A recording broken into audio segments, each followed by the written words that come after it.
अस्सलाम वालेकुम नाज़रीन, आप देख रहे हैं प्रोग्राम अंदर की बात मुज़म्मिल सोहवैदी के साथ। मैं हूं आपकी मेज़बान इकरार रियाज़। हमारे साथ मौजूद है मुज़म्मिल सोहवैदी। अस्सलाम वालेकुम sir, welcome to the show. क्या हाल है आपका?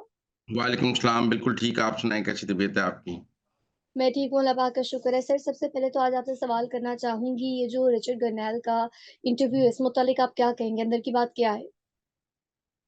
देखिए, रिचर्ड गर्नेल तो अब मेरे ख़्याल में कोई तहरीक-ए-इंसाफ के डॉक्टर शहबाज़ गिल और मोईद पीरज़ादा ही बन गए हैं। वो अमरीकी हुकूमत के ओहदेदार कम और तहरीक-ए-इंसाफ के ओहदेदार ज़्यादा लग रहे हैं और लगता है उनकी ज़िंदगी का मकसद अब तहरीक-ए-इंसाफ ही रह गया है। उनको उनको दुनिया में अमेरिका के मामलात के लिए लगाया गया है और वो सिर्फ़ पाकिस्तान पर आकर फँस गए हैं और लगता है कि उनकी ज़िंदगी का मकसद सिर्फ़ पाकिस्तान ही रह गया है।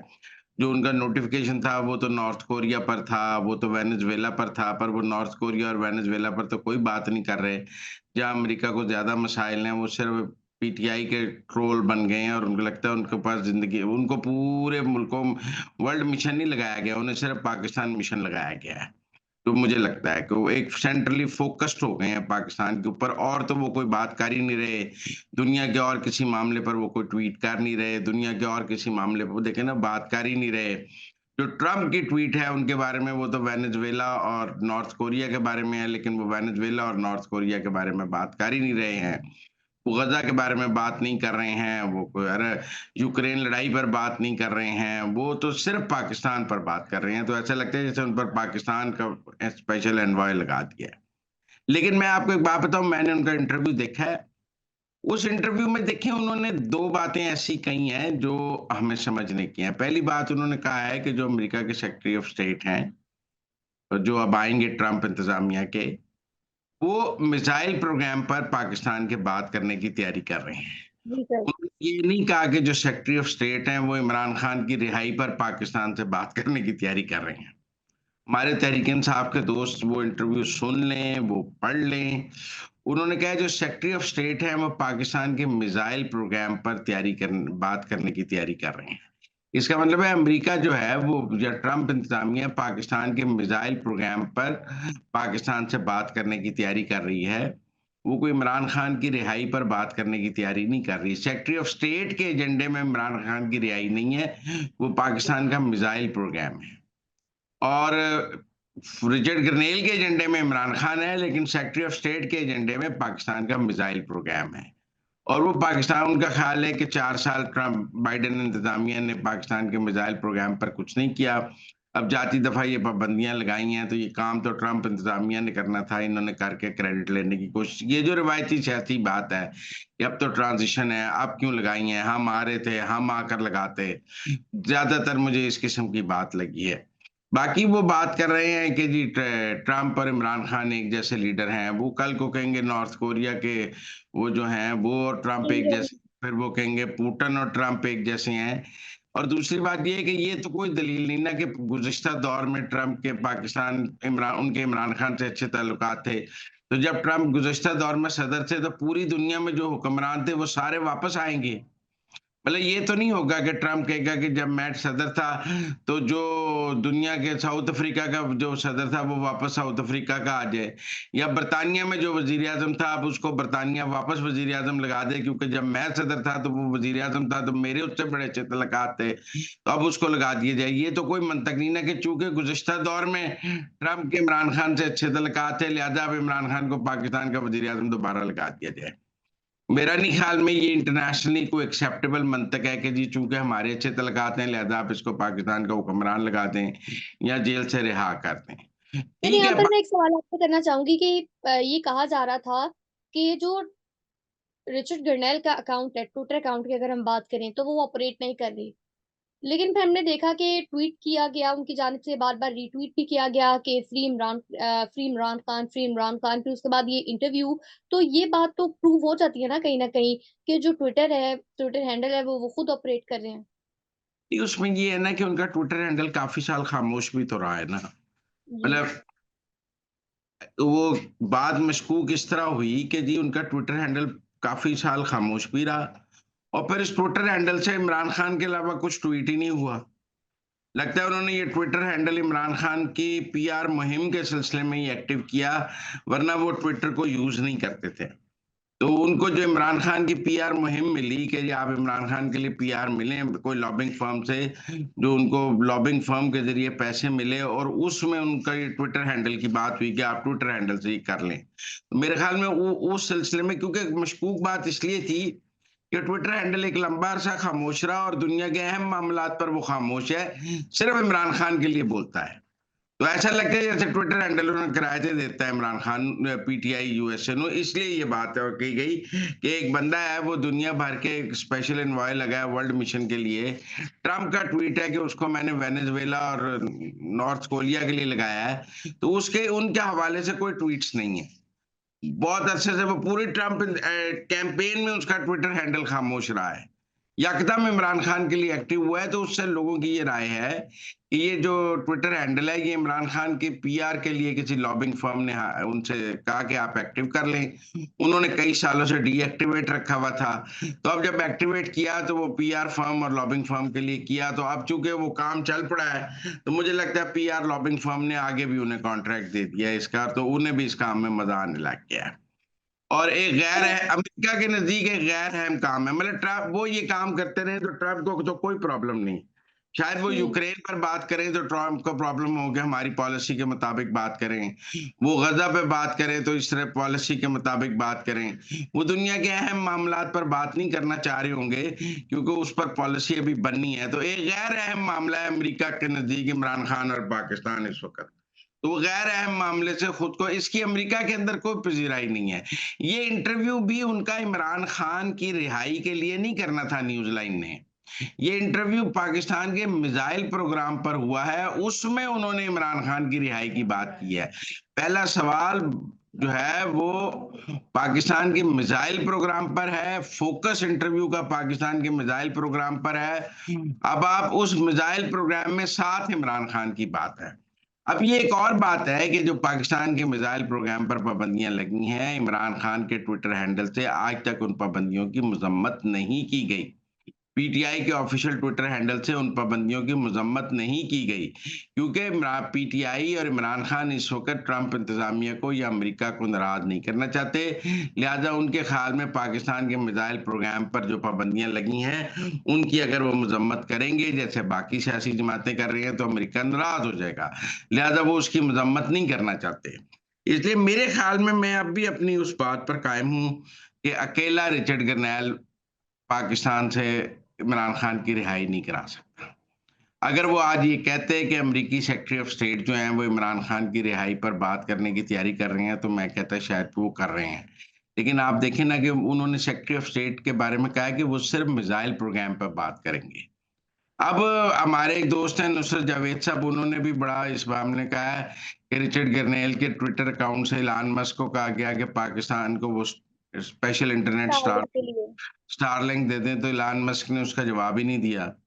वो कहता ओके, वो कहता एक्यूरेट, वो कहता वी लुक फॉर इट। तो कोई एक रस्मी, देखिए ना, एक उनकी ये ऐसी है जैसे इलान मस्क जो है वो department of government efficiency DOGE के सरबराह हैं और ये वर्ल्ड मिशन दोनों ही हम ट्रंप इंतजामिया के नॉमिनेटेड हैं। तो एक ने दूसरे को ट्वीट किया तो दूसरा उसको रिस्पॉन्ड तो कर देता है।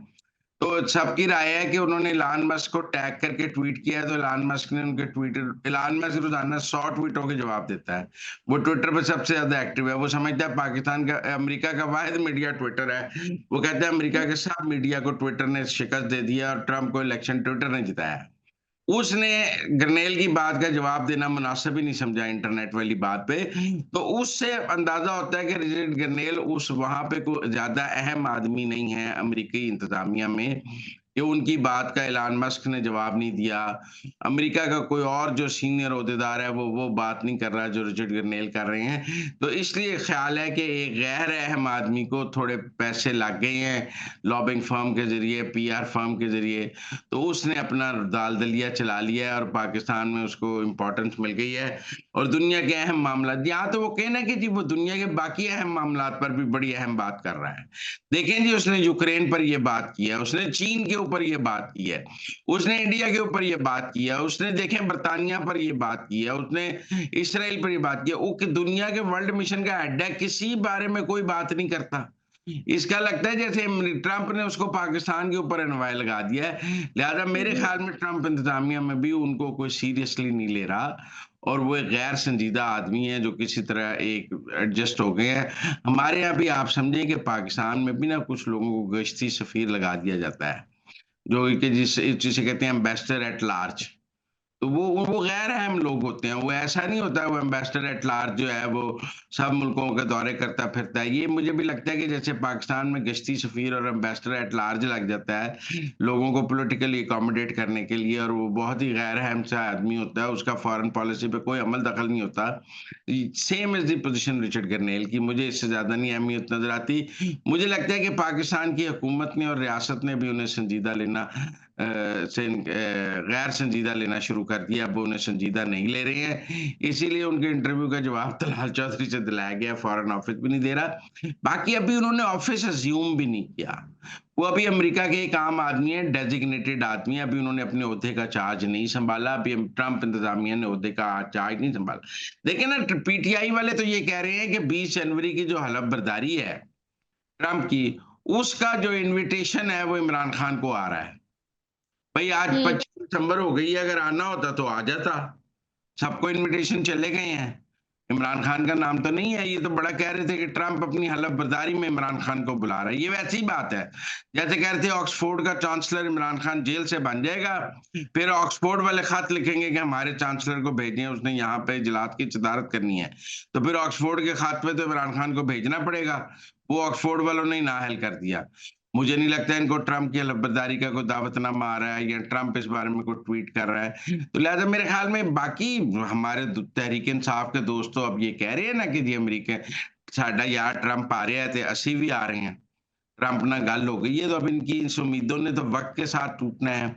जैसे-जैसे ट्रंप आएगा, जैसे-जैसे कुछ नहीं होगा, जैसे-जैसे ये जेल में रहेंगे, मुझे लगता है ये सारी गुफ्तगू इमरान खान की जेल लंबी कर देगी।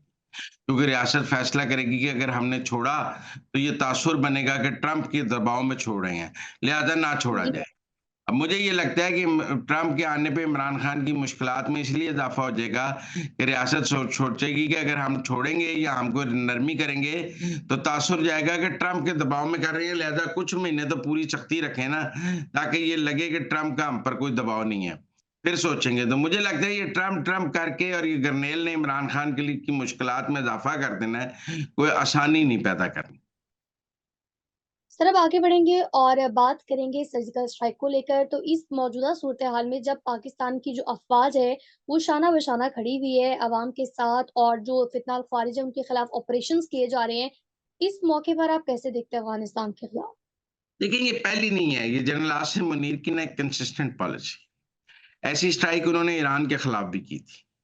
जब जी। ईरान से मिसाइल मारा गया था, हमारे 15 फौजियों को शहीद किया गया और अफ़गानिस्तान से हमला हुआ।